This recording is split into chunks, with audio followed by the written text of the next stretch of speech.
All right, looks like everybody's in place, so I'll call to order the regular meeting of the Common Council of the City of Platteville for Tuesday, October 28th, 2014, and we will start with roll call.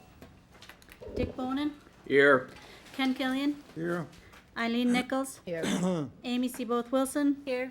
Mike Den. Here. Barbara Doss. Here. Barbara Stockhausen. Here. The first item is consideration of the consent calendar. The following items may be approved on a single motion and vote due to their routine nature of previous discussion. Please indicate to the council president if you would prefer separate discussion and action. The first item is minutes from the October 6th meeting. And on your desk this evening, you have minutes from the special council meeting on October 14th. And also in the packet are the October 14th regular council meeting. B is payment of bills. C is appointments of boards and commissions. I have nothing this evening. D is licenses, 1-year and 2-year operators licenses. That list is in your packet as well. Is there a motion? I move to accept the consent calendar, except for the October 14th special council minutes. And you Meeting proposing minutes. some changes on that? Yes. Would you list those, please, Barb? It states that Amy Seaboth Wilson was absent, but it's my understanding she came at 6:30. I, on the other hand, was absent for the entire meeting. So with those changes, is there a second? Second. You get those, Jan? Yes. Okay. We'll vote. Bonin, Yes. Killian, Yes. Nichols, Yes. Seaboth Wilson. Yes. Den, Yes. Doss. Yes. Stockhausen. Yes. Motion carries.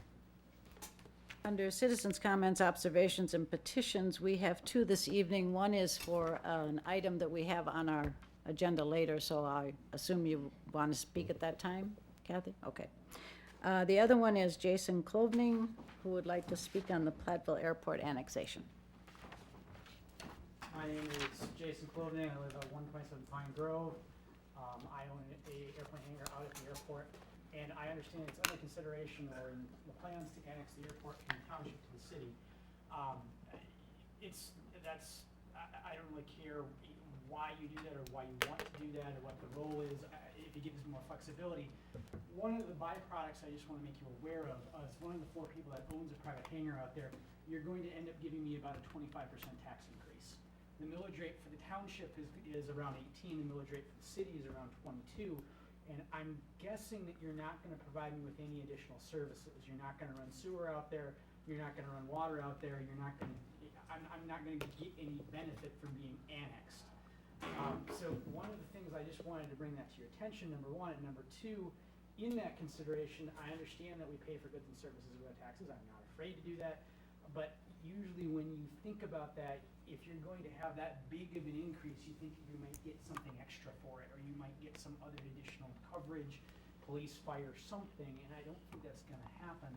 One of the suggestions I have, if you wanna go forward with the annexation to make it easier to administer the airport or do whatever you want, and you wanna get the revenue from us, which I can understand you don't wanna let it go to the township, you wanna keep it in the city, one of the things I would consider is offering some of us that have a hangout out there, maybe to renegotiate the land leases to make it more equitable or to bring that back into balance so that we basically are paying the same thing to you rather than to the township, which I would think would be reasonable. Just my suggestion, but that's just one thing I want you all to consider if you annex the airport. Thank you.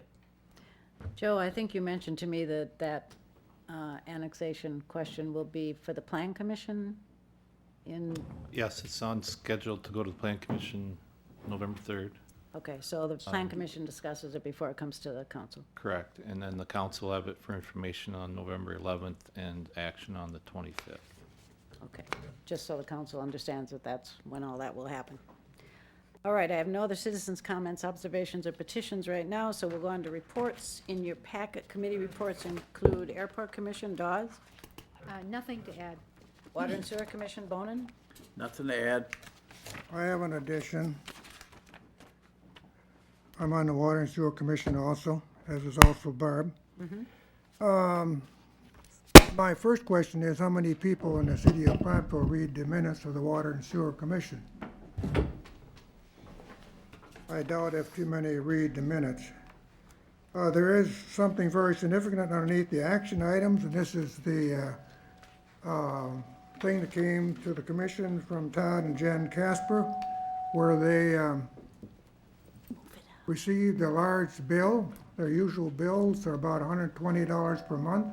They received a bill of $700 per month, and they claimed that they did not use the water.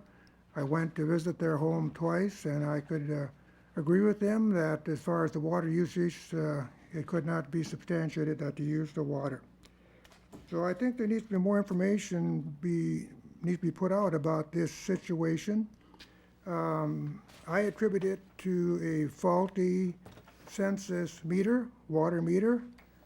There was also a similar situation in the fall that happened at a church, and I attribute that also to a census meter which was faulty.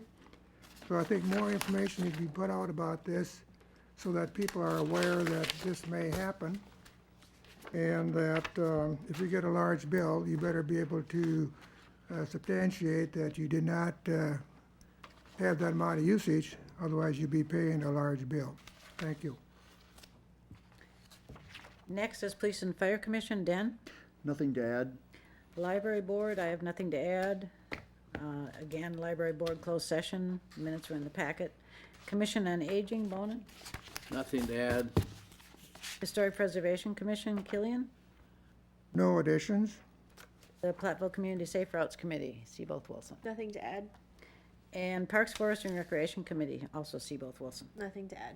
All right, other reports in your packet, Department Progress Reports. Any questions or comments on any of those? Just like to remind everybody to come out and vote on Tuesday, November 8th. We are accepting absentee. People can come in and vote this week from 8 till 5, Monday through Friday this week. And Friday is the last day to vote absentee. And do you need a voter ID to vote? No, you don't. No, you don't, okay. Any other questions or comments? Just to clarify, what was that date again, Jan? November 4th. Okay, thank you. Did I say something different? It sounded like you said the 8th. Sorry. November 4th, Tuesday. November 4th. All right. Howard, do you have an update on the Broadway project? Yes.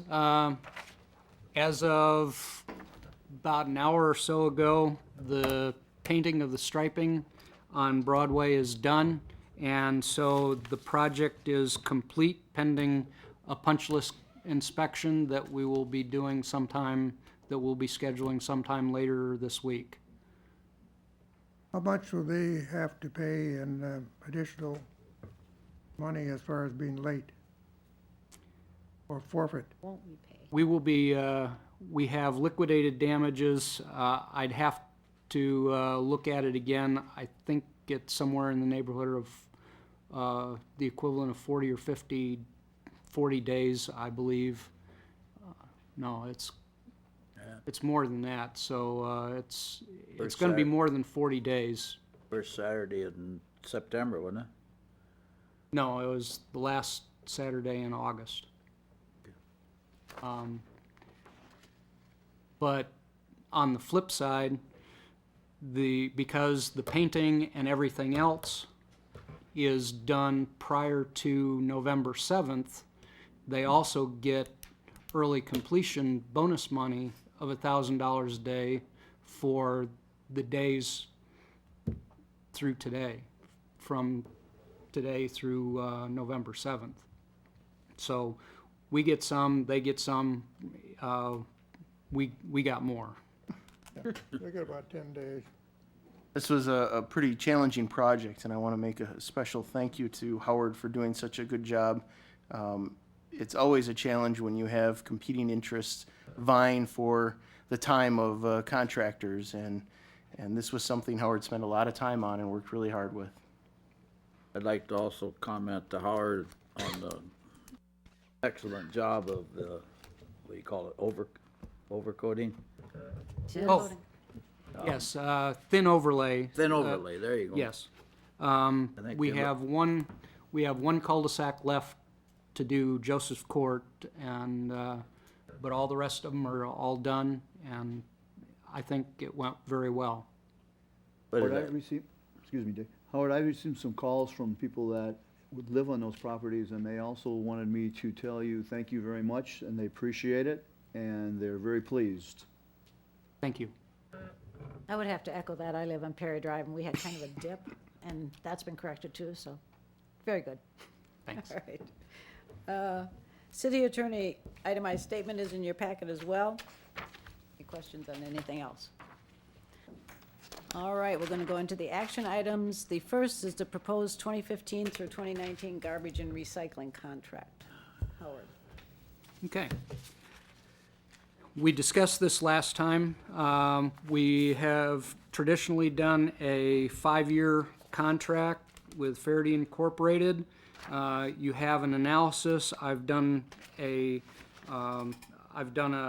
comparison of all of some of our surrounding communities.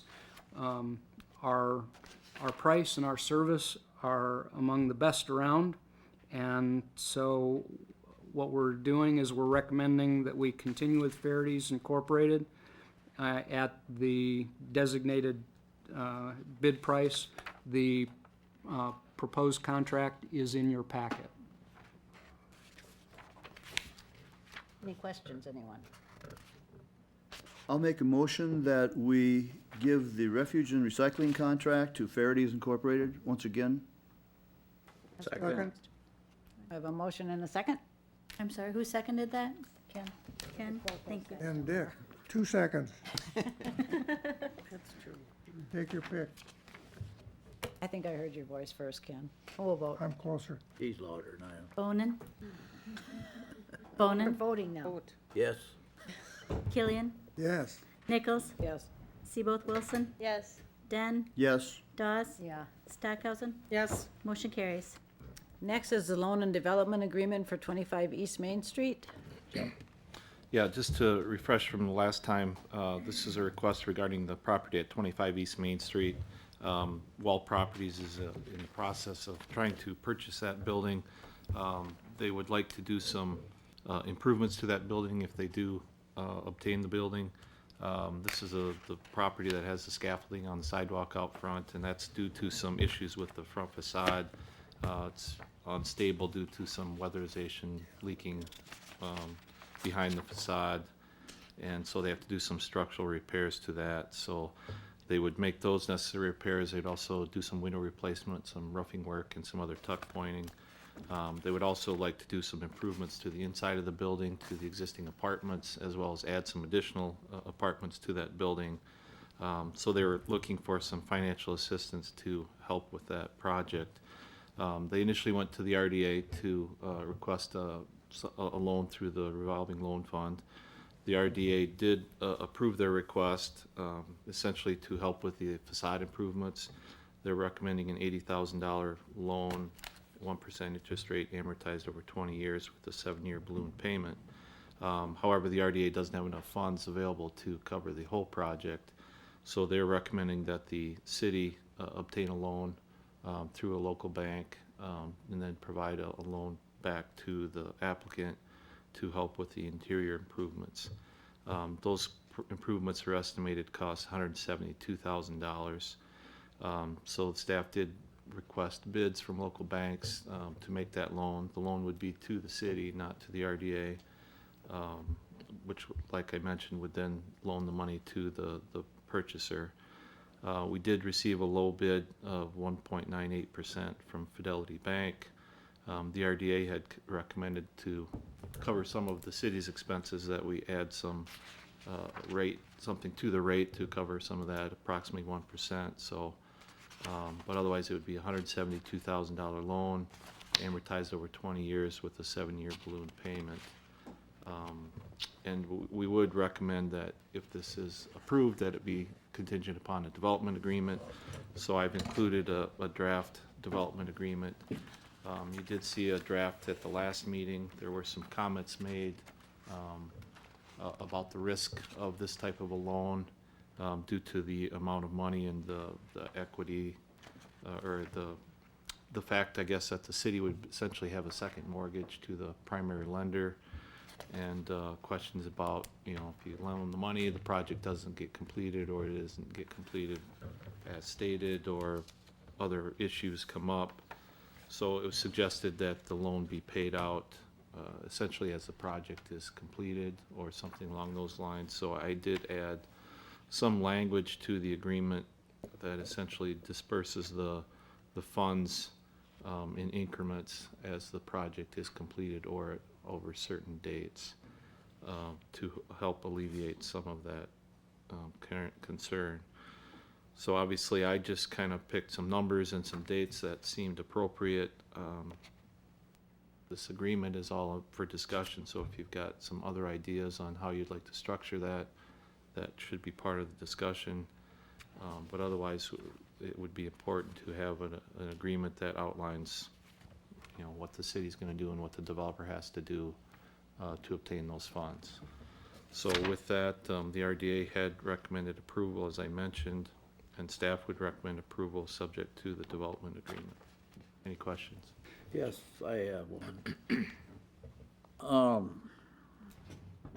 Hate to bring this up this way, but if they're needing monies to borrow, help borrowing money for this, and I know they're on the other properties, are they gonna be coming to us for monies to help them do that also?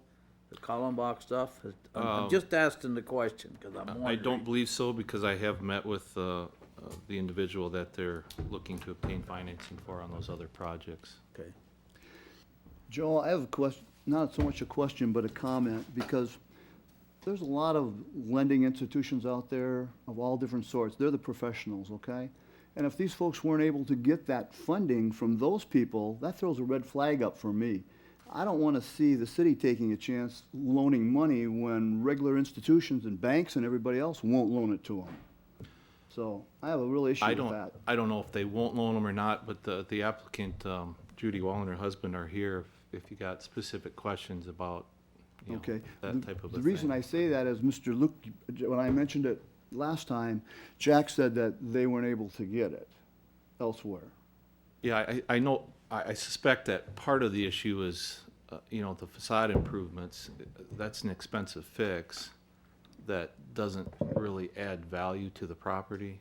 Correct. You know, you can't charge more rent because you've made that investment in the property. So that is not the type of a loan I think most banks would be excited about making. So And- I'm not either. that's And part of as- the issue why the RDA got involved. Right, and as chair of the RDA, that was the RDA's discussion, is fixing the facade of the building, making sure that that scaffolding disappears and that it's not a building that's faced with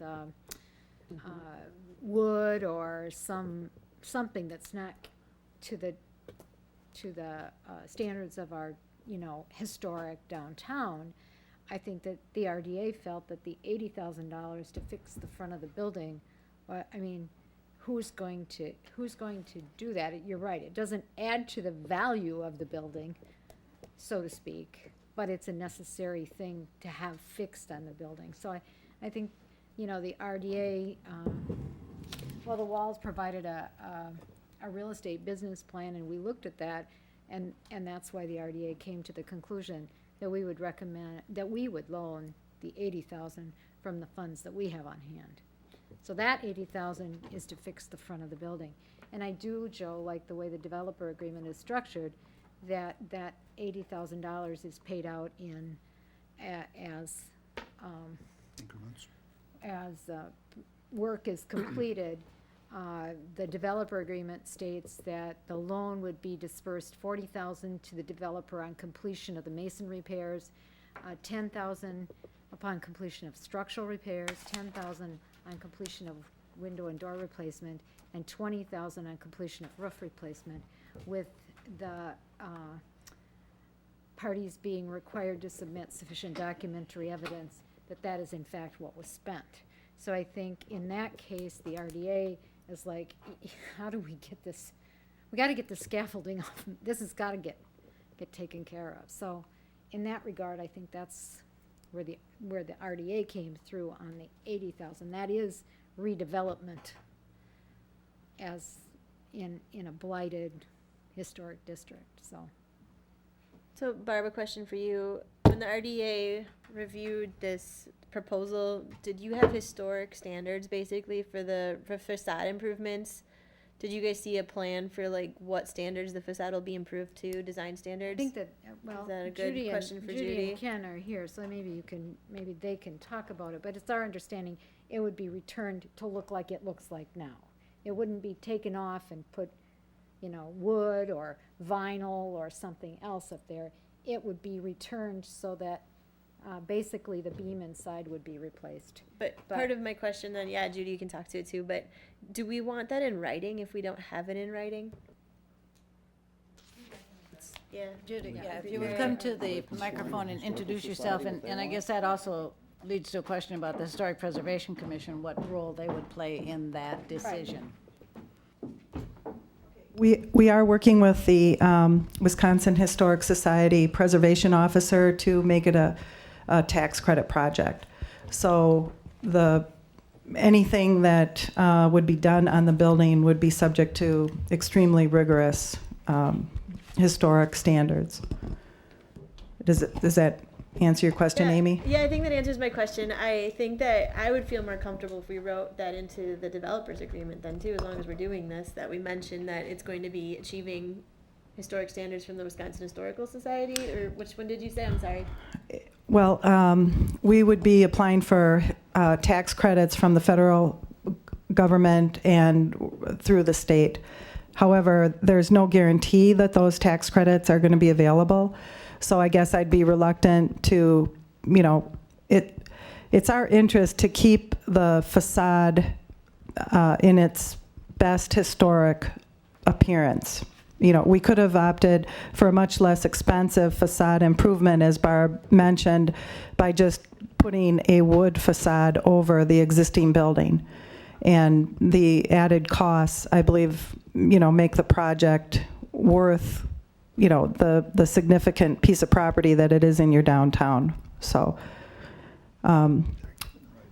aside from that, there's, cleaning the brick masonry, replacing the windows to a historic component, replacing the doors on the first floor.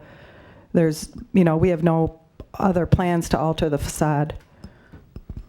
And I would have in fact, many times in our discussion, it's come up, how and when does the Historic Preservation Commission get involved? Because in fact, before they can do anything permanent, they have to have some kind of documents to the Historic Preservation Commission, so that, it's kind of, how does that happen? When does that all take place? But we have talked about that at the RDA a couple of times, and I know, Joe, that's come up a couple of times. How does that, we don't really have a good timeline of how that happens on a property of this nature when we have issues at the property, I guess.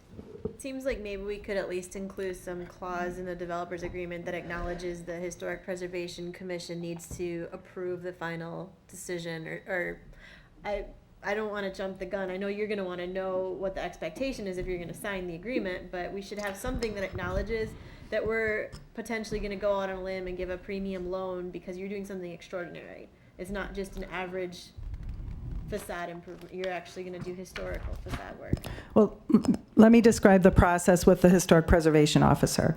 Because there's urgency on the facade, we will be applying for an immediate letter to remediate the structural issue of the facade before the tax credits are approved.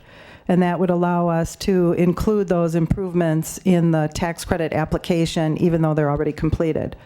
The next phase would be our architect would create the interior plan of the building. At that point, we start negotiating with the Historic Preservation Officer because they are interested in keeping every single interior wall that exists up right now.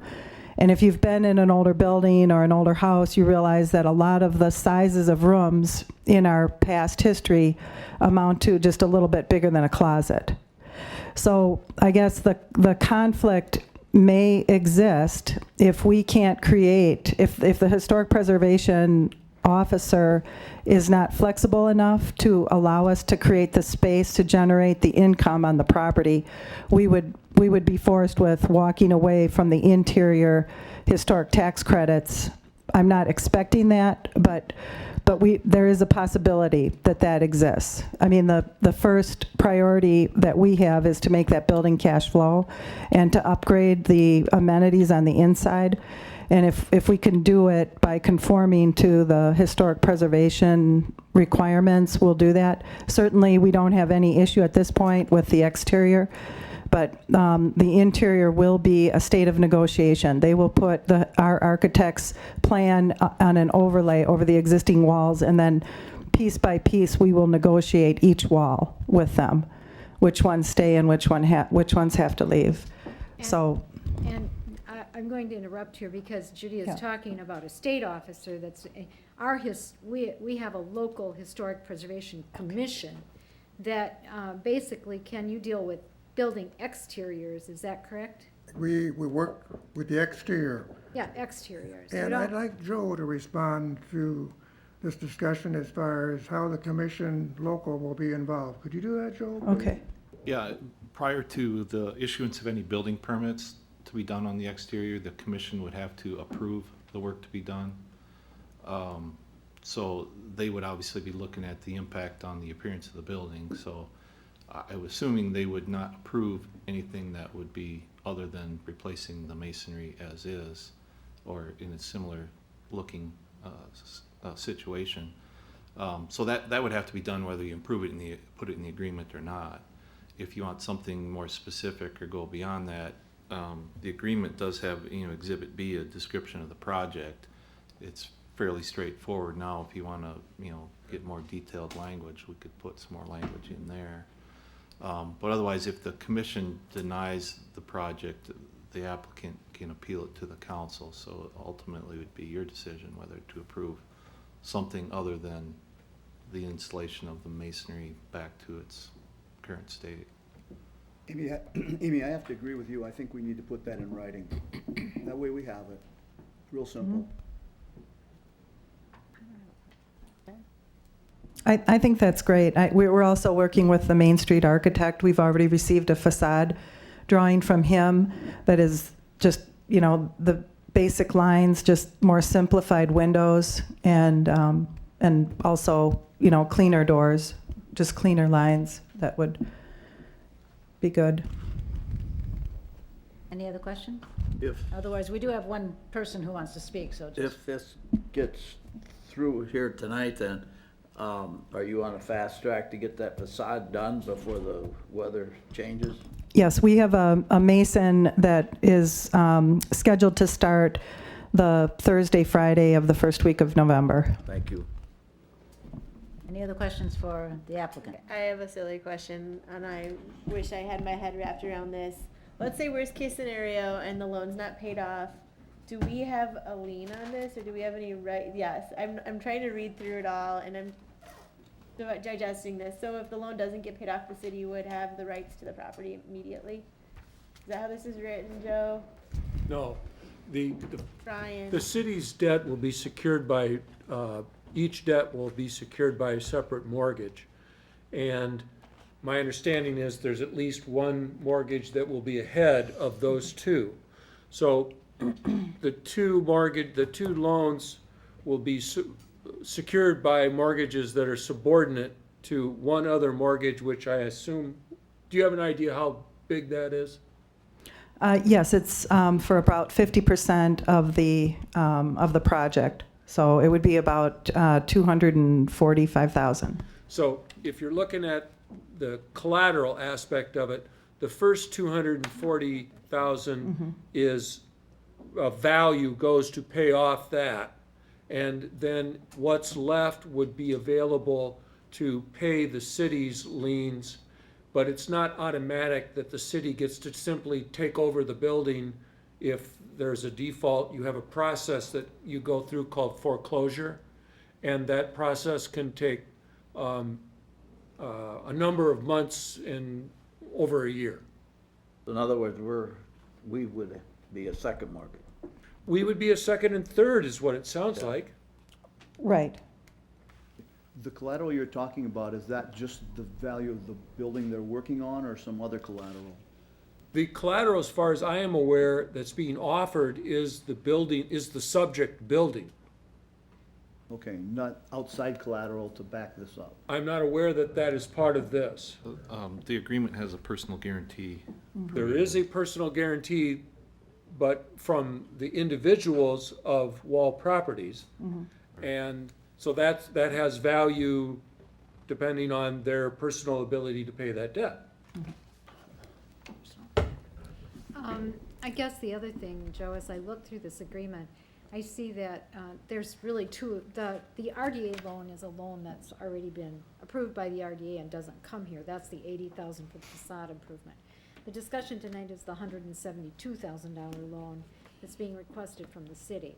And as I look at your notes about that, I guess in the developers agreement, I was maybe surprised and taken off guard that any payment of that money would be made prior to completion of the work on the facade.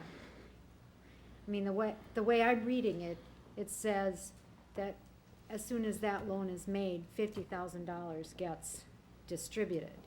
And that is not, that has no relationship to having had the work completed on the facade first. Correct.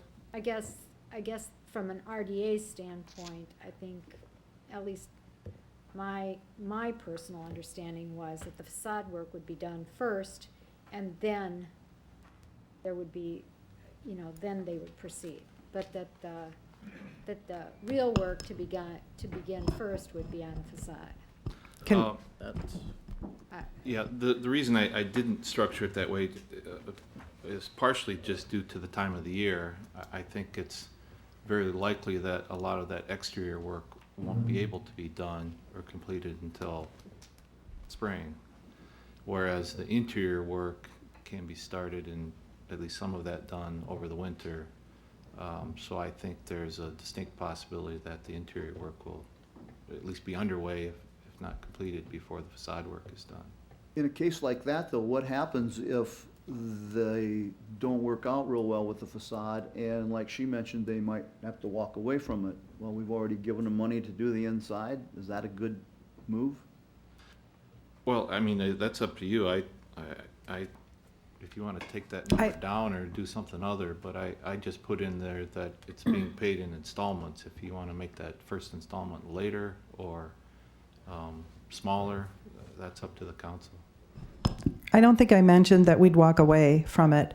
I mentioned that we would not pursue the historic tax credits if their requirements were prohibitive and interfered with the cash flow of the property. So in other words, if the historic preservation officer only allowed, if so many walls had to be kept up that we were only allowed one apartment per floor, and it just would throw our cash flow off, then we would have to not take the historic tax credits. We would do the plan without the historic tax credits, and that would let us do the plan as we've proposed to the city.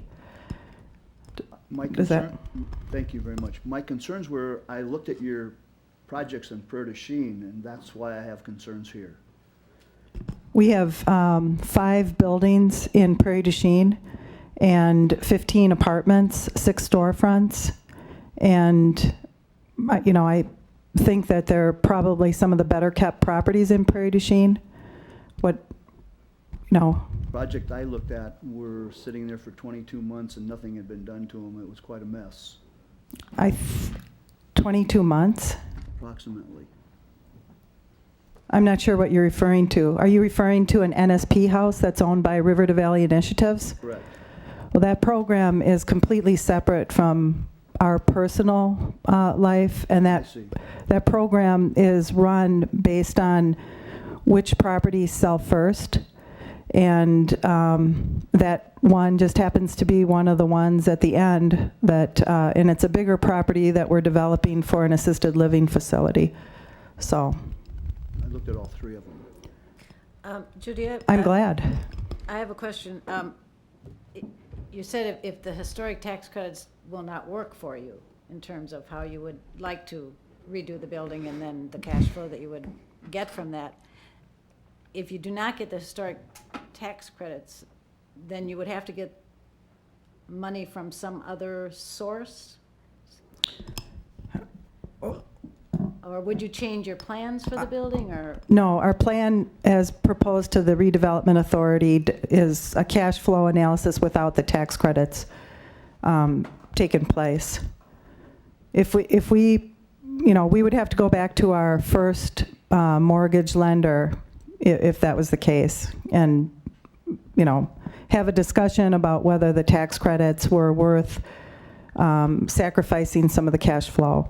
I'm not expecting that to be the situation. I just referenced that when Amy talked about putting a condition on, making sure that the building was compliant to the historic preservation officer. And I think I misinterpreted that. I didn't realize that she was referring to your local historic preservation committee rather than the State Historical Society. We have one citizen who would like to speak, so I'm going to give her the opportunity now. So if we have another question for you, we'll call you back up, but Kathy?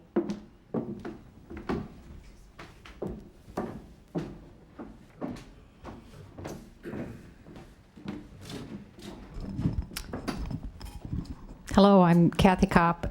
My address is 415 North 2nd Street, and I am here tonight as a citizen of Platteville, not wearing my work hat. This project is really complicated.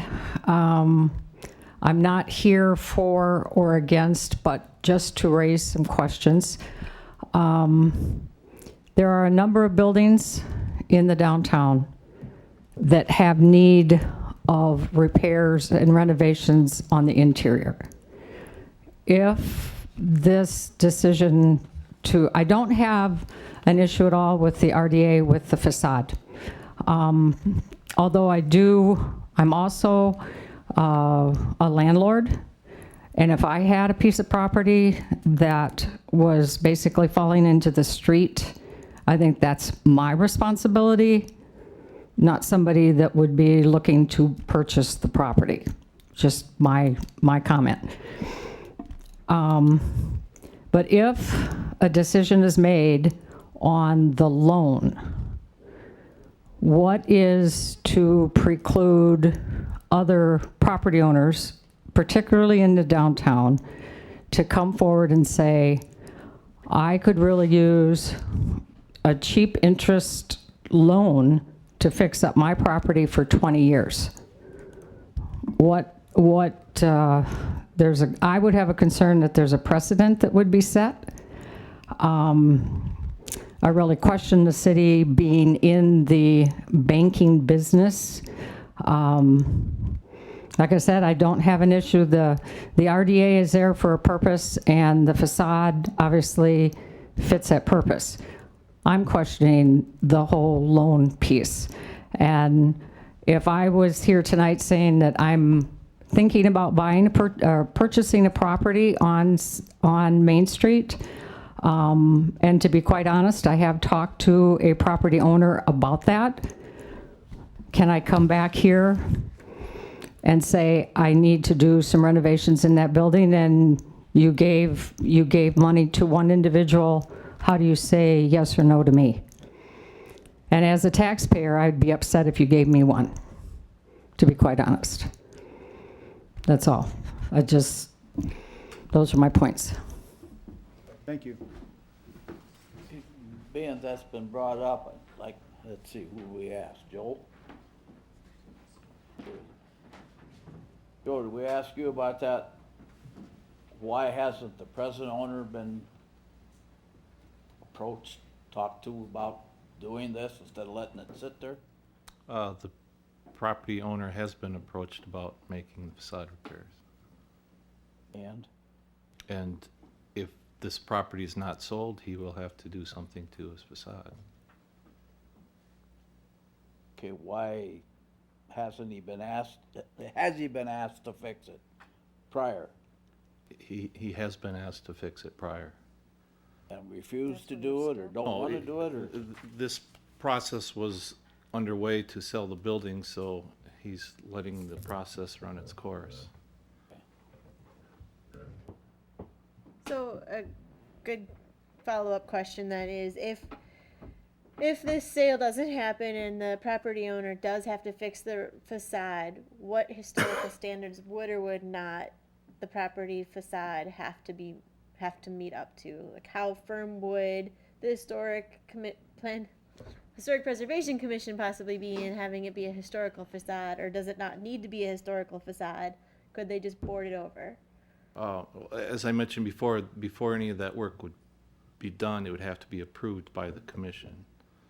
So I can't speak exactly for what the commission's gonna approve or not gonna approve, but their goal is to maintain the appearance of the properties as best they can, so, and if they do deny it, then it comes to the council for an action.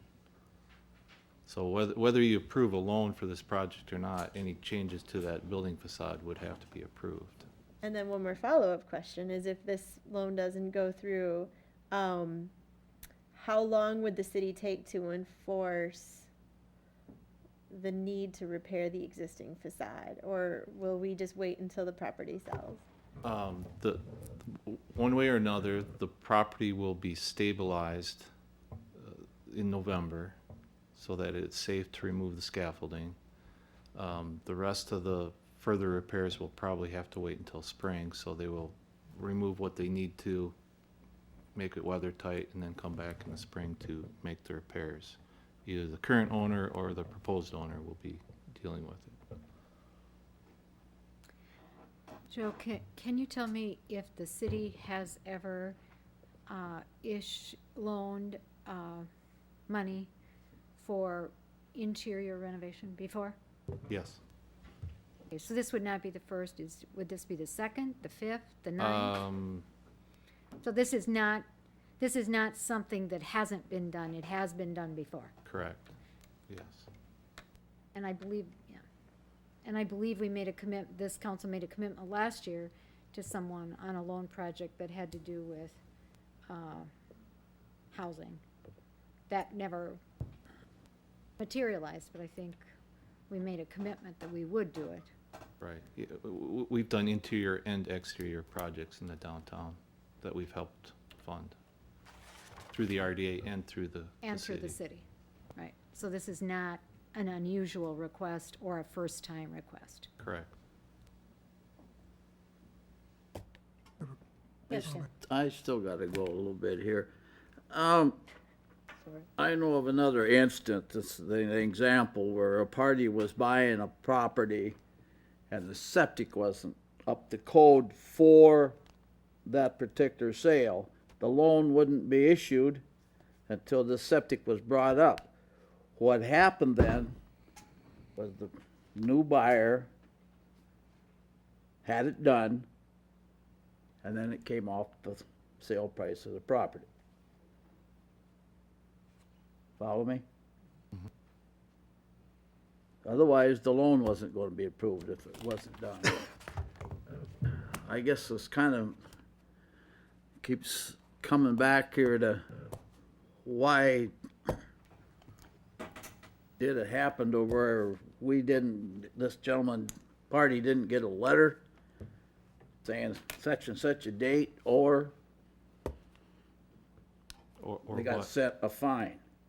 And I know that has happened here in town, and I'm not going to elaborate on that. Yeah, I mean, if, like I said, he was aware of the situation. We knew he was aware of the situation. He had his engineers in there looking at the situation to determine what needed to be done. He was getting estimates to complete the project. And during that is when the purchaser became involved. So, you know, there were certain things that needed to be done that were being done, and we thought it was best to let that run its course as long as we were making progress. Ken? Another question I have about. Just Ken had oh, wanted to I'm speak. sorry, I didn't see. Go ahead. As I look at this, I believe that we should approve the loans to them. We give TIF incentives to businesses and industry park, and those incentives, they keep money in the form of taxes from going immediately to the local people, the vocational technical and the county. So that as far as the tax issue, I think that the thing is that we should be giving them an incentive. So that not only should there be incentives to the industry park, but there should also be to the downtown. So that's what I believe. And my question kind of is the same kind of question about taxes. One thing that I didn't see in this developer agreement, that I think is in developer agreements we have on Kallenbach properties, that I think should be added, is the minimum tax, the minimum assessment that needs to be achieved. And you know, if that assessment isn't achieved, then the developer, and I know we've, you know, this happened at the at the elder span site, it happened, you know, there are other places where it happened, that the developer then has to pay the increment of the tax assessment that wasn't achieved. Do you know what I'm talking about, Joe? Yes. I don't know if I explained that right, but I think that should be in there, that there's a minimum assessment amount that's supposed to be achieved, and if it doesn't assess at that, it's gonna be taxed at that anyway. I guess that's the way I'd put it. And then would that be for a period of time, say, until the loan is paid off? Yeah, until however that happens. I think we've often tied it to the, Yep. a loan being paid off. Yes.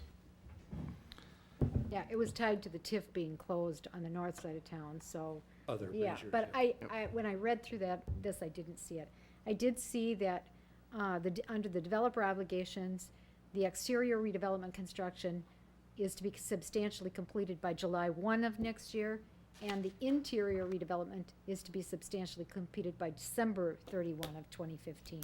So this is a project that should be completed within, next year at this time, we should be seeing new interior apartments, I would think, if that's what that means.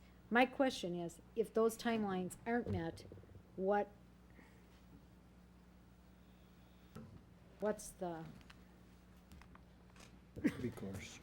there, I couldn't think of a word, thank you. What's the next step? What's the recourse?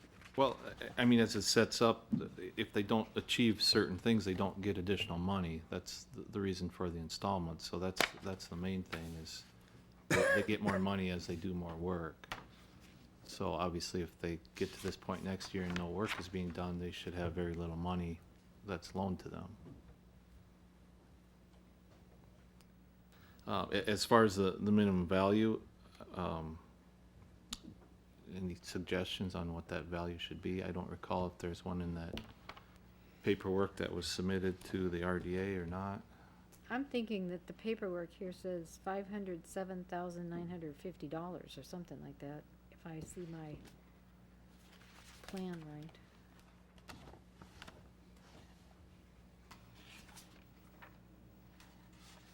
And that's what that total investment would be?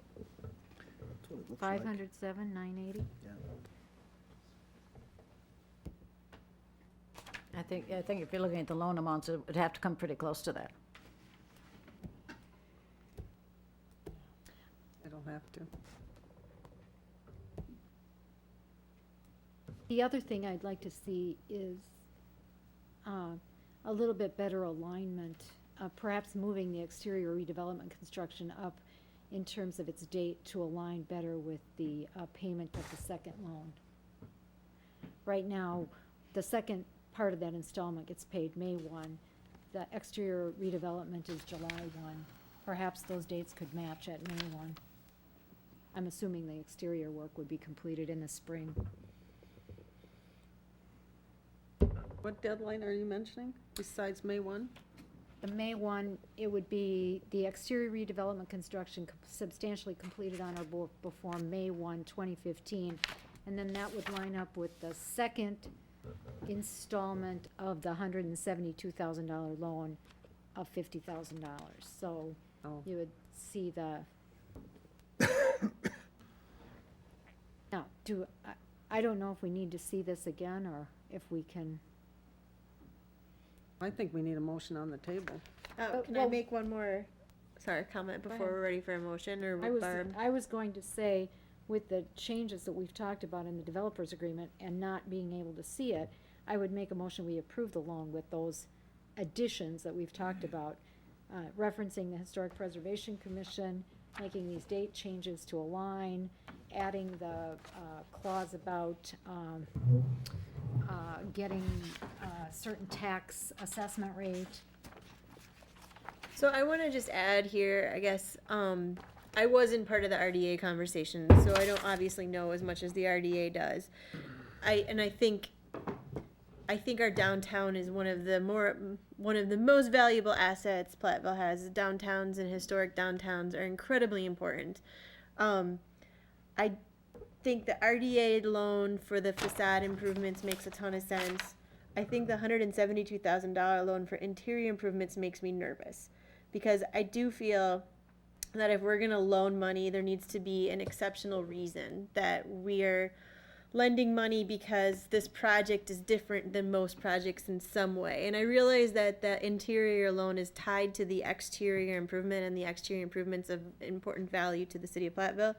But I do want to emphasize, and I guess just put it out there for the council to chew on, is for our loan, if we don't get it paid back, the worst case scenario, will the city have anything to show from that investment? And in that sense, I'd at least like to try and aim like some language, at least that, I don't even know, would the Historic Preservation Commission have any say over interior improvements? They wouldn't, right? No.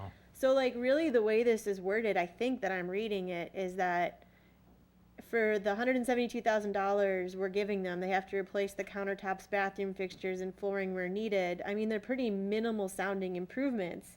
So I'm concerned that Exhibit B isn't quite descriptive enough to make me very comfortable. Oh, we can always just get their firstborn then. Yeah, we could get your first, no.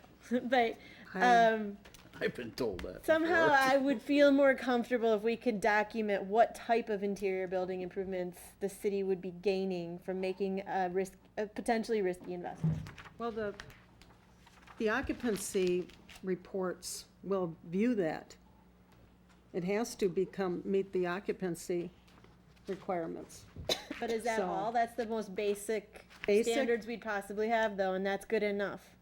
Well, what's good enough? I mean, that could be with any property. Question. That could be with any of these properties we're gonna talk about tonight. What's good enough? I don't know. What we do need is to have that building brought up to code so we can have occupancy. And right now, we need that money. We have to give these folks the money based on what Barb was mentioning, all these changes in the agreement. And I think you So- definitely did non-performance, Emily, based in our developer agreement like we have for these other properties that we're gonna talk about tonight. Yeah, we're not loaning the money in the same way either, so I'm not as concerned about it in that sense, but your point's noted, definitely, Barb. And by the way, Amy, it's renovate 3 apartments, and if you looked at that, it's add 2 additional apartments. Right. And I think Yeah. that, Yeah, that's I'm sure that Judy would be able to provide, and she provided to the RDA, the kind of, there were some 4 units that I think are 2-bedroom. No, it's 5 apartments in total, 3, 4, 5, right? One 4-bedroom apartment. Judy, I'm sorry, we have to have you come to the microphone just for the And as she's recording going up there, my purposes. comment is just, do we want that referenced in this developer's agreement, though? Because otherwise, because she said it to the RDA, it's not really in Well, writing, you know? I think we could add Exhibit C and have the Yeah. real estate business plan. Yeah, that's true. Okay, You have go ahead. do you have a Did- question? Did you answer it, or do you want me to? Oh, yeah, tell her, the Okay. apartments is Okay, one, so there's one 4-bedroom apartment and 2 1-bedroom apartments and then 2 2-bedroom apartments. So presently, the building has 2 1-bedroom apartments, 1 on each floor. And they're in very bad disrepair, not occupied right now. I think that we're looking at just in the first 10 years, the additional taxes on the property will pay back the amount of the $80,000 loan in addition to us paying back the actual loan. So you're looking at a significant, the taxes are more than double what they are right now. And in addition to that, we believe that the product that we're planning to put in that property is probably above what exists in Platteville right now.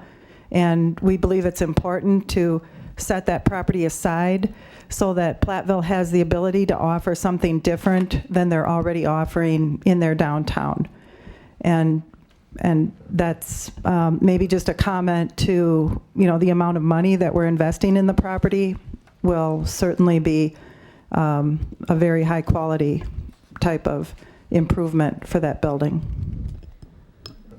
Okay, so I'm making a motion that we approve the loan with the changes we've talked about, Historic Preservation Commission, aligning the dates, adding the information about the minimum assessment. I would also, Joe, like you to add as Exhibit C, Judy had provided a real estate business plan. So if you would add that so that that's part of it, it talks about the size of the apartments and those kinds of things. Did we talk about anything else? The only other thing you talked about was the Non-performance plan? the timeline for the loan amounts. Right, I just said that, aligning the dates of the aligning. timeline. Okay. And when you reference Exhibit C, what would the language be that we actually are doing everything referenced in Exhibit C? Well, that describes the interior building improvements. It just, And that, Okay. that would be holding Could we- the project to achieving Exhibit C. right. And we need a second before we have any more conversations. I If second, you- but I do Okay, have a we've got a comment. second, all right. I second, but I do have a comment. Okay, As Mrs. Well, right? Okay, my comment is that if all of this is achieved, it will be a high standard for other landlords to achieve, building owners. Right. So I think we are improving our downtown. We can't do that because fair market value, I already said that. That's in there? That's in that. That's Okay. the- What we're talking If- about, Yeah, Any- that Go was ahead. what we talked about. okay. I just Right. want to clarify, is the number that needs to be achieved by December 31, 2015, is that $507,900? Joe, I took it off this financing summary. It was $507,980. 980, and that's know. achieved by just Well, by the January 1, January 1, 2016. 2016. Right, for whenever they do the assessment in 2016. Maybe as of January 1, 2016. Right. Okay, I just want to make sure. I have a question for clarification. I'm still not clear on the dates being aligned. Which date is being changed? This would be the one that, on page 3. Yeah, page 3, paragraph D, talks about the loan proceeds shall be distributed by the city in 3 installments, 50,000, 50,000, and then 72. Right. All right. In 2A, right below it, it talks about 2B, it talks about exterior redevelopment construction substantially completed on or before July 1. I'd like that July 1 changed to coincide with May 1. Okay, I wasn't sure which date you wanted changed. May 1, I want to go to May 1. So Okay. all of the exterior has to be done by May 1? And then the second payment for interior, okay? My only concern with that is exterior improvements are subject to Mother Nature, who doesn't always cooperate. And May 1 comes up very early in the spring. Well, then move both dates to June 1. How's that?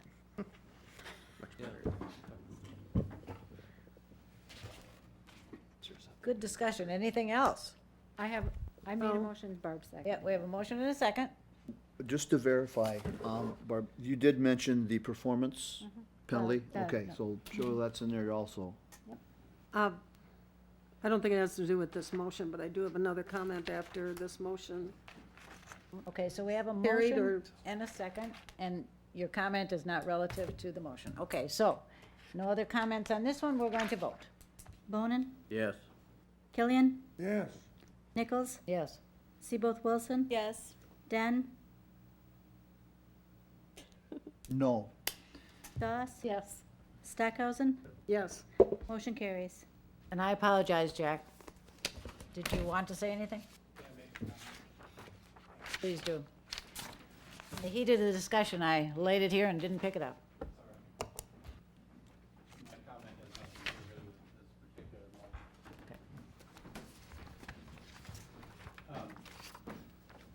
I would just like to, I'm Jack Ludke, the Main Street Program Director, and I would like to make a comment that with the condition of the buildings in the downtown area, this subject may come back to you several times over the course of the next several years.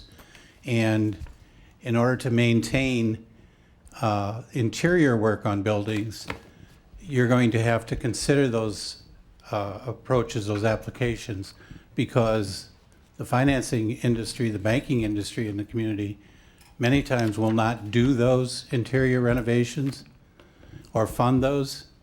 And it's either the developer has to come up with the money on their own, or they'll need to come to a funding agency like the RDA or the city to get those improvements done. Banks like to fund new construction. They don't like to get involved in renovation projects. And the other comment I would like to make is, and this goes to Alderman Bonan's comment about the facade work. It doesn't do any good to do the facade work if the interior of the building basically is falling apart. So yes, you can hold the property owner to improving the facade and making it safe, and you can hold them to the historic standards. So now you have a new facade and the building's falling down behind it and the roof is caving in, and he has basically a blighted property that he can walk away from, like you had with the Bailey building for years here in town.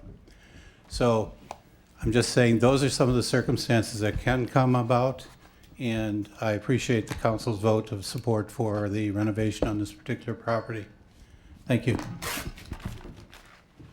And Barb, did you have something else you wanted to say? Yes, there was a comment from Kathy Kopp about lending money to new landowners or landlords, and I think we have to hold every new loan applicant, or the RDA will have to keep them at high standards, because we don't want to be in the lending business. I think the banks are for that, just like Mike and Barb are saying, and I think we have to keep everybody at a very high standard that might step forward.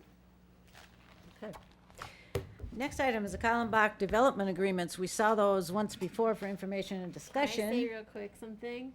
Thank you to the Walls. We're very excited to see this exciting, beautiful new building in downtown. It won't be a new building. All right. Old building. Old new building, yeah.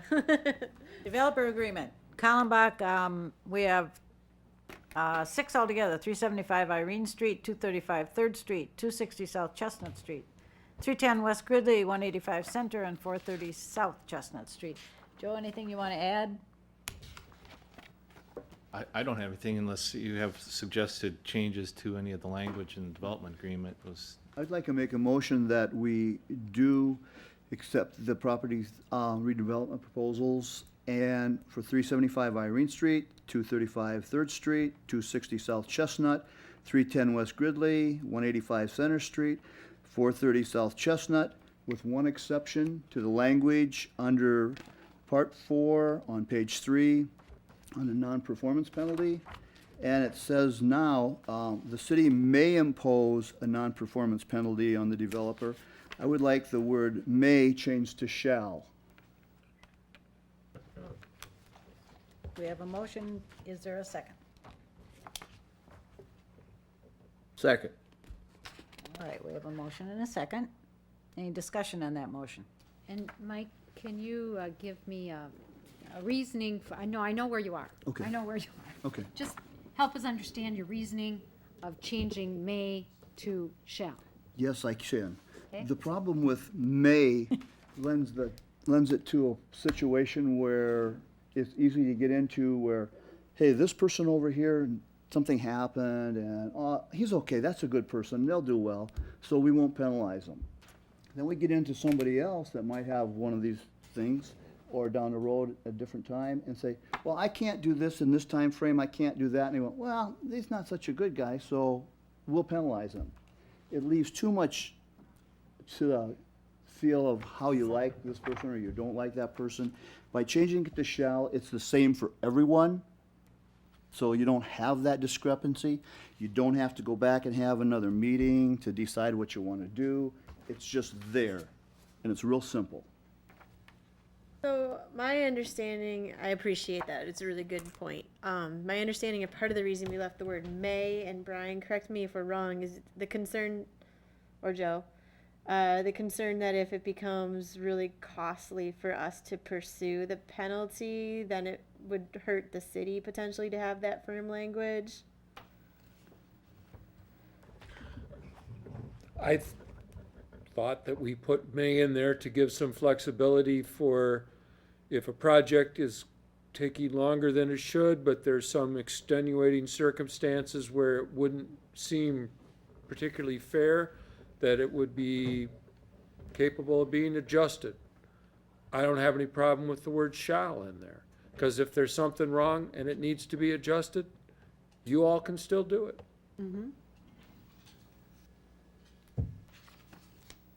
I have to make a comment about the difference between may and shall. Most of you know I work with the Internal Revenue Service most every day, and they say may on most of the statutes that we work under, because of the simple fact you can go back and make appeals on certain issues. So I, on the other hand, would like to see the word may stay in the agreements. IRS has a lot bigger group of people that they can work with, and they have a lot of benefits or a lot of deals out there if you have a lot of taxes that you owe and they'll pay part of them. City doesn't have that kind of a budget, doesn't have a big crew. So by making it a shall, it gives more teeth to the whole developers agreement. When we discussed the developers agreement in our sessions, we said we will produce a very good developers agreement so we won't have any problems with all this. So people will be in tune.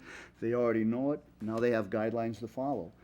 Like Brian said, you can still bring it back to the council if there's a definite problem and extenuating circumstances, and you can still adjust it even if it does say shall. But shall gives us a better time frame as far as how everybody knows what it's there, what is there as far as penalties. Any other comments? All right, we're gonna vote on the motion. Bonin, Yes. Killian, Yes. Nichols, Yes. Seaboth Wilson, Sure. Yes. Ben, Yes. Doss, Yes. Stockhausen. Yes.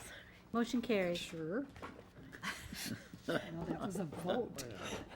It's not even a meeting. She's thinking about going in and have something. Information and discussion. The first item is our entry design signage. Yes, in 2014, the city council approved the funding for new entry signage to our community. Enclosed in your packet is a draft of the appearance of that proposed sign. What we're asking for tonight is approval on the design of the sign. And we are also at a point in the year where we would like the funding added to the budget for next year. Obviously, it's getting kind of late to be pouring foundations for signs. We'd like to see if we can install this next year instead of 2014. One question, Larry. Are the signs have lights on them, or the sign itself has a light in it? I believe the sign itself has a light in it. Does it? Yep. Are those harder to replace or fix than it would be to have lights on it? Jody? I guess I'd like to refer to Barb. I know. Actually, I'd like to refer to Jody. Okay. And I'd like to commend, I mean, Jody is our communications, she kind of led this group that looked at different sign proposals, and in the midst of it all, she had a baby, and so, you know, but I'd really like Jody to respond to that, because she can talk about the materials that it's made of and all of that kind of stuff. Who's paying for this? Two. Two. Okay. Still not working. There we go. Thank you. An empty podium. Jody Richards, Communications Specialist for the City of Platteville. Mike Lang from Lang Sign Group said that the LED lights in the sign last approximately 10 years. The way the sign is built, they slide the top off. There's 2 posts that the sign sits on, and it's very simple to replace the sign. It's not, or replace the light. It's not like you got to tear the whole sign apart to get to the light. And like I said, he did say that the LED usually lasts around 10 years. So. That's good, because some of those old signs were tough to get lights on. Right. Okay, thank you. And you might say, did you say something about the material? The material, I'm sorry, is aluminum, which is very durable. The sign itself would come with a 1-year warranty unless a storm comes through, like that ever happens, or is damaged by a vehicle or something like that. But Mike from Lang Sign Group did say if there's something we're not happy with, he would be glad to work with us on fixing it. The idea was a very neutral color tone, so there will be minimal fading with this sign. And I think it has a very classy, welcoming appearance. So. Any other questions? Where are they located? We're working on location. Excuse me. My next steps will be location, all of the extra costs, concrete work, stone work, electricity, all of that stuff. We kind of wanted to get the design approved, so I know how much to say, we need a 2x10 concrete pad and stuff like that. So that's kind of the next process that I'll need to come back and get approval for. And how many? We're proposing 2. 2. We'd like 5, but there's not enough money for that. So I Any better pictures of the sign than this one? That's just a rough rendering. A better picture? You're asking? There's color, contrast, and so forth. I could email it to you. It might look a little better on screen as opposed to the copier. Does this help any, Ken?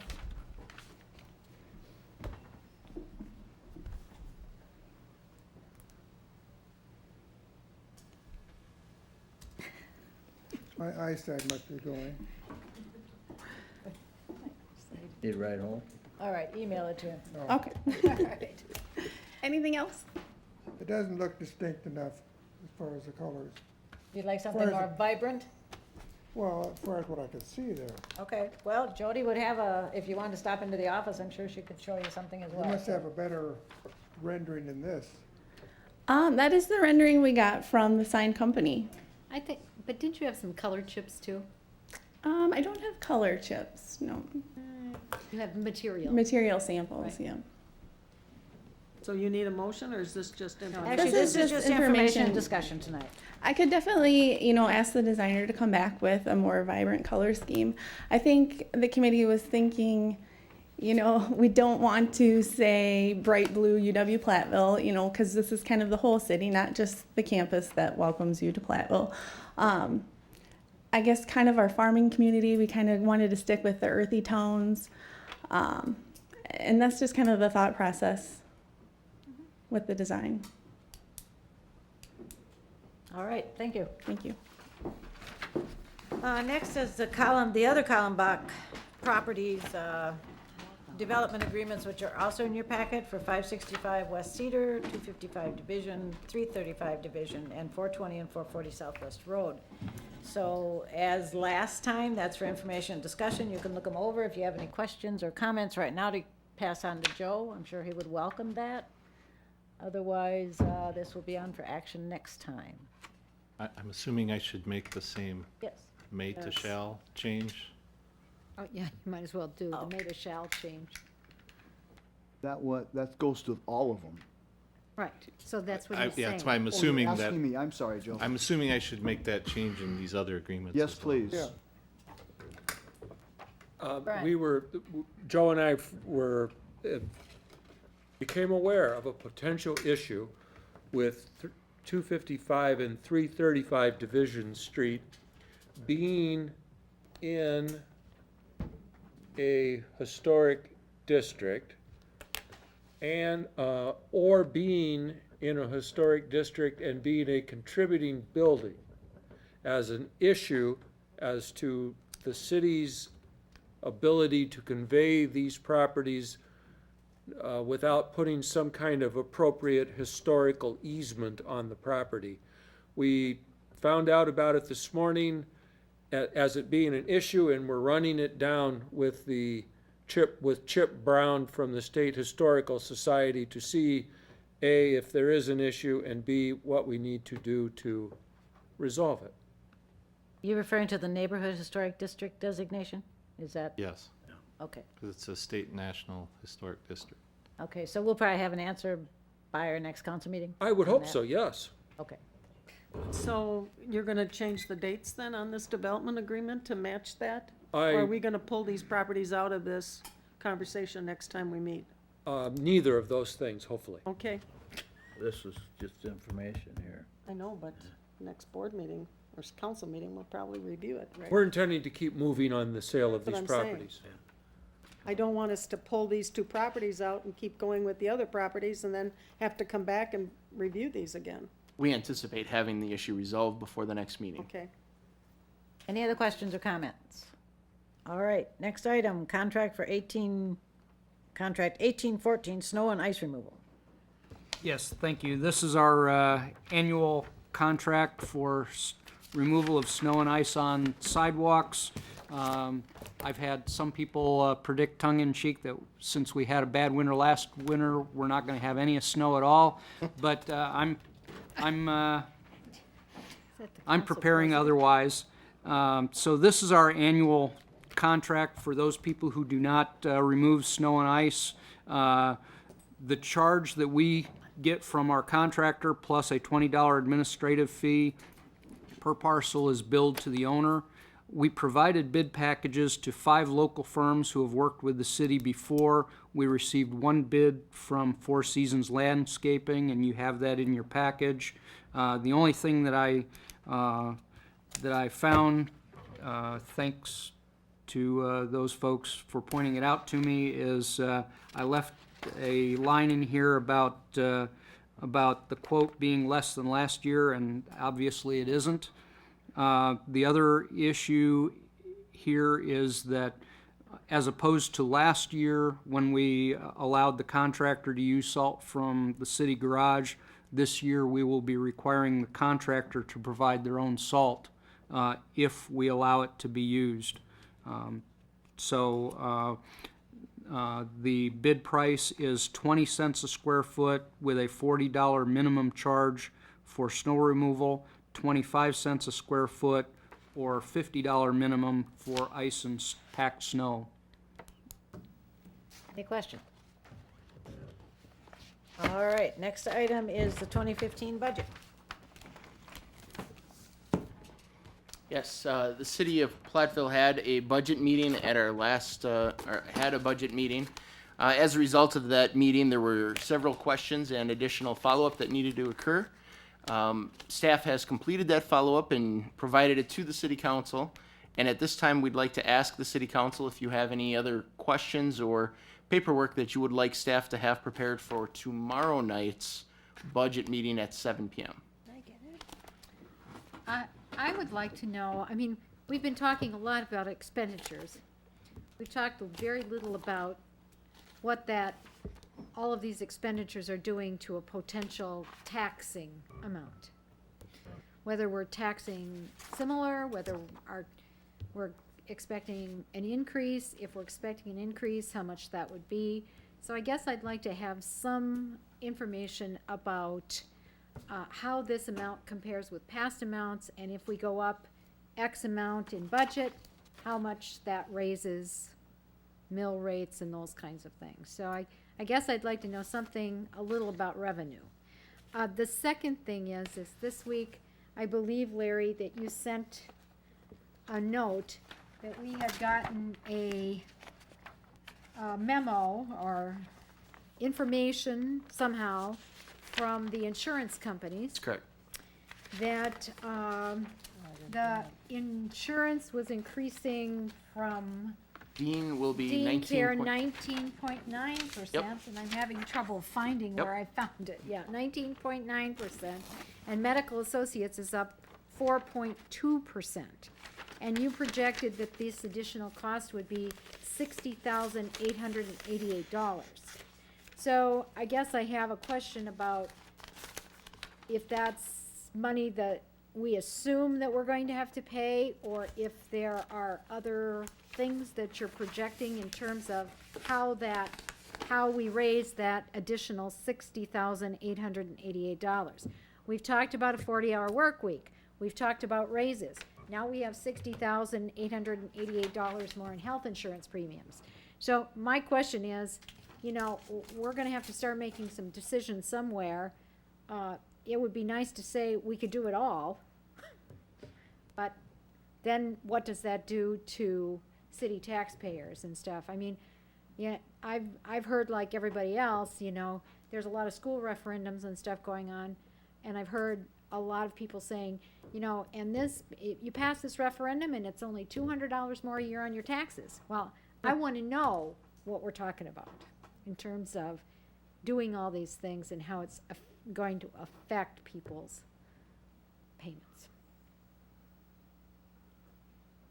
Okay. And I haven't seen any of that information. No, and it's true, in the past, we have asked for that to be provided, so that we have some idea of what the With the increase of- levy limit environment, I don't believe we have the ability to raise tax rates. So, The other So thing that means is we have to cut. I mean, I don't know, but that's good information to have Yep. in writing. And then I know I sent something recently about the expenditure restraint law and where we are in terms of continuing to qualify for expenditure restraint payment or whatever that's called. we'll have to have Haven't a seen any of conversation that. about that tomorrow. Yeah. So those are some things I'd like to see. Okay. Do you have any documents to give us tonight so we can study them for tomorrow night? No, I provided the documents in advance last week Thursday, so that you would be, so that you would have the information as early as possible. So I do not have additional documents for tonight. You're referring to the email that you sent out last Thursday. Yes. Yep. Everybody got that? And 9 Well, my pages. email is down. Okay, well, if you need a copy, I'm sure the city staff would be happy to make copies for you if you can stop in tomorrow and pick them up. I'll make sure one is put in your mailbox if you haven't seen them. Me too. Anybody, Barb, you said you need it? Yes, I seem to have I lost need it. it. Okay, and Ken needs it. Anybody else need copies? Or do you have it? I have it. Ken, or Dick, you have yours? I can get it. You got them? Okay, all right. The last item is the council meeting schedule, and I believe this is because our council meeting in November, the first one is November 11th, which is Veterans Day, when City Hall is normally closed. But in talking to at least one council person, it will be difficult to change our date. So I think we're going to stay with November 11th as our regular meeting date. And we will be talking about the budget that night as well, because we are running into the timeline that we always do, which is that you need to finalize a budget so that it can be published and then voted on at the second meeting in November. So there will be no change, so November 11th for our council meeting. If I may, the other issue was the December council meeting. The second December meeting is the week of Christmas. Whether or not you intend to hold that this year, it'd be good for us to know in advance, so that as we prepare the agendas, we have an idea whether you intend to hold that. What is the date? 23rd. 23rd. Well, I would prefer we maintain our schedule. I I think we, realize some people may not be able to attend, Me too. but I think I get way behind on scheduled items if we take 4 weeks off. So that's what I would recommend. One thing that I would like the council to understand is that with the way that the taxi discussion has been, we may need to have that meeting or a meeting late in December in order to approve a taxi contract for the beginning of the year. okay, then I think we keep it on our agenda for now, and we'll see. Is it possible to change the date? Like, No, not for No. me. Well, Rather than December 23rd, she's saying, perhaps we could change it to week something before? earlier, depending on what information we have. Or you could delay it later till like the 30th. Either of those would work better for me, is all I'll put out there, but. Okay, I think we should discuss this at the November meeting. Maybe Howard will have a better idea of a date. We also have to look at all our commissions, budgets, all our other various committee meetings too. Well, remember, we have a meeting tomorrow night at 7 PM to discuss the budget, so that will be our next meeting. Right now, folks, it is time to go into a closed session. So if someone here would please make a motion to go into closed session, read please what's on the agenda. The agenda. Make it, Barb. I'm looking, I just closed my agenda. I move we go into closed session per Wisconsin statute 1985, parent 1, parent E, deliberating or negotiating the purchasing of public properties, the investing of public funds, or conducting other specified public business whenever competitive or bargaining reasons require a closed session. And there are 3 items on our agenda: library block development, low to moderate income housing development, and downtown Can't do properties. that. Second. I have a motion and a second, and we'll vote. Bonin, Yes. Killian, Yes? Nichols, Yes. Seaboth Wilson. Yes. Den, Yes. Das, Stockhausen. Yes. Motion carries.